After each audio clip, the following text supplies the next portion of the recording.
Every single day that we wake up, we have been gifted the opportunity of choice. You can choose to be happy or you can choose to be sad. I don't care what your situation is. You should never allow your situation to define who you are as a person. The outside is the physical manifestation of what goes on inside the brain. Things do not just happen. No one just rear-ends your car. You don't just become broke. Broke is a mindset. Things don't just happen. Your pocketbook is not just below balance or on zero. You're not just overweight, just by chance you're just overweight. Things don't just happen. Your words can trip you. What you say can cause you to stumble. It can keep you from your potential. You're not snared by what you think. Negative thoughts come to us all. When you speak them out, you give them life. That's when they become a reality. When you say, I'll never get back in shape, it becomes more difficult. You just made it harder. When you say, I never get any good breaks, that stops the favor that was ordained for you. If you say, I'm not that talented, I don't have a good personality, that is setting the limits for your life. That is calling in mediocrity. So the recognition that negative thinking and unhappy states actually do nothing to change anything. If anything, they make it worse. So if there's enough awareness and you can suddenly look at that, and then you can ask yourself from the deeper perspective of awareness, do I want to continue to think these thoughts? Is that helpful or good? Do I really want that? Ask yourself, what is my limiting step? What is the one factor that determines the speed at which I achieve my goal, or whether I achieve it at all? Once you've answered this question, you can move on to making a plan for how to accomplish your goals by eliminating this limiting factor.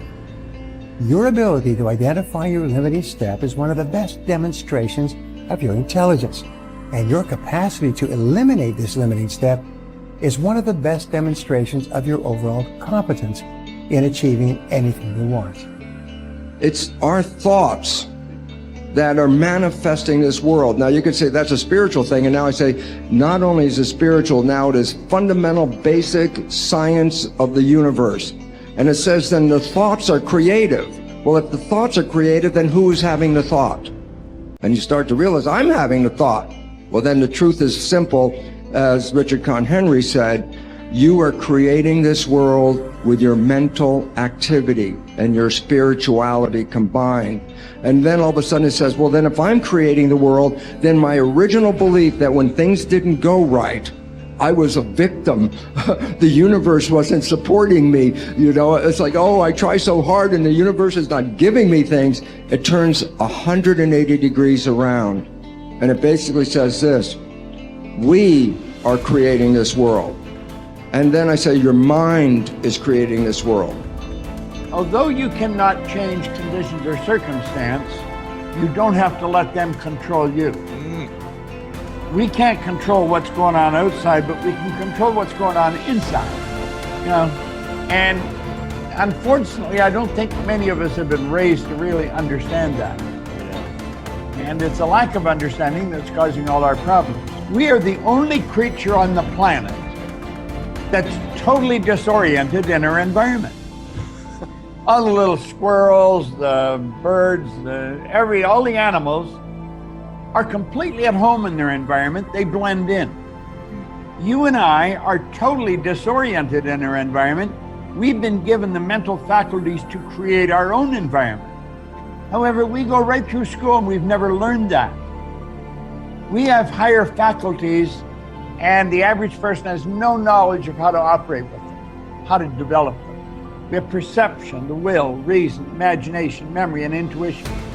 Now, those mental faculties, they're not just words, they're actually mental faculties that we can use to take control over our world and to create the environment that we want. But unfortunately, we grow up, we don't know that. We've been raised to live through by what we see, hear, smell, taste, and touch, our physical senses. And we've been raised to be controlled by what's going on outside. As little kids, will you listen to what I'm telling you? Will you look at this? You know, and so it's all outside.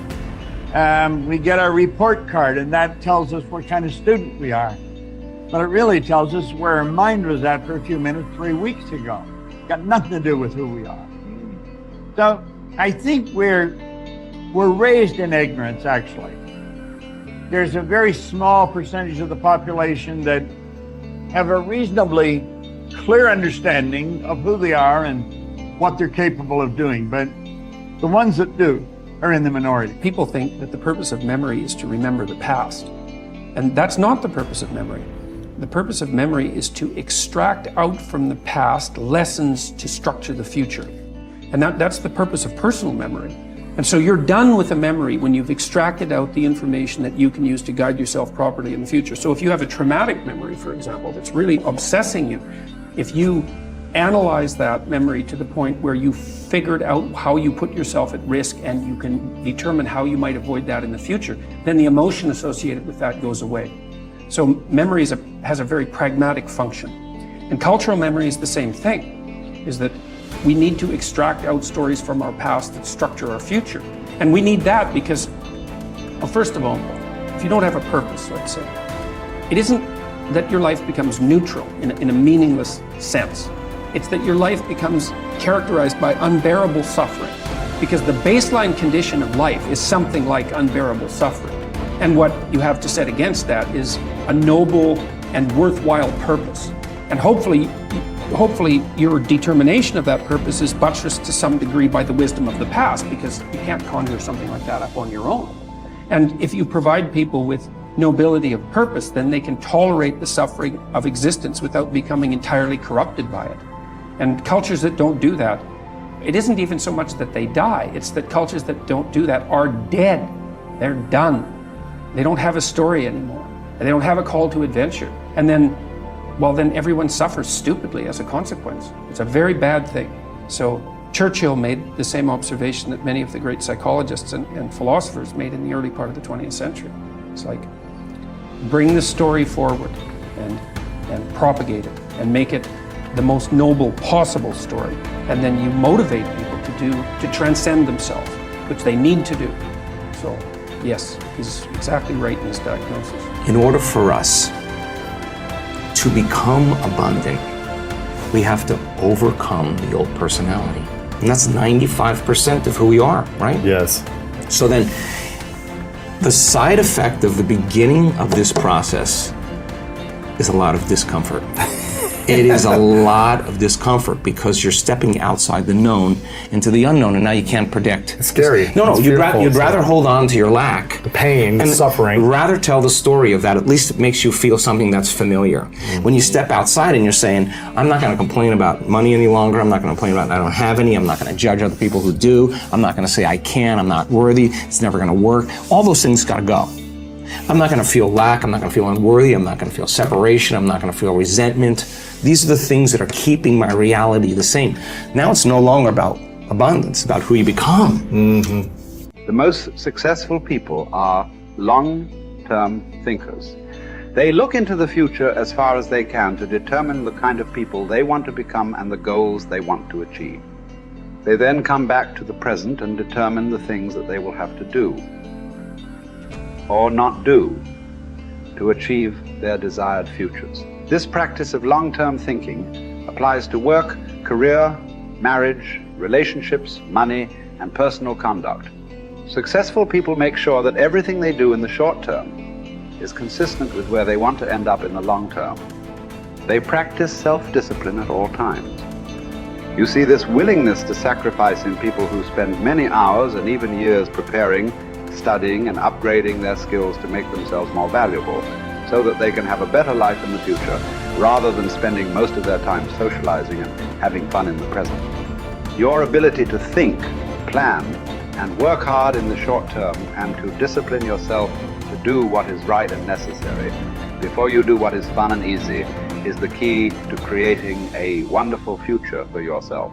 Your ability to think long term is a developed skill. As you get better at it, you become more able to predict with increasing accuracy. what is likely to happen to you in the future as the result of your actions in the present. This is a quality of the superior thinker. The common denominator of success was that successful people make a habit of doing the things that unsuccessful people don't like to do. And what were these things? It turned out that the things that successful people don't like to do are the same things that failures don't like to do either. But successful people do them anyway because they know that this is the price they have to pay if they want to enjoy greater success and rewards in the future. Successful people are more concerned with pleasing results, whereas failures were more concerned about pleasing method. Successful, happy people were more concerned with the positive, long-term consequences of their behaviors, whereas unsuccessful people were more concerned with personal enjoyment and immediate gratification. The top people were those who were more concerned with activities that were goal-achieving, whereas average people were more concerned with activities that were tension-relieving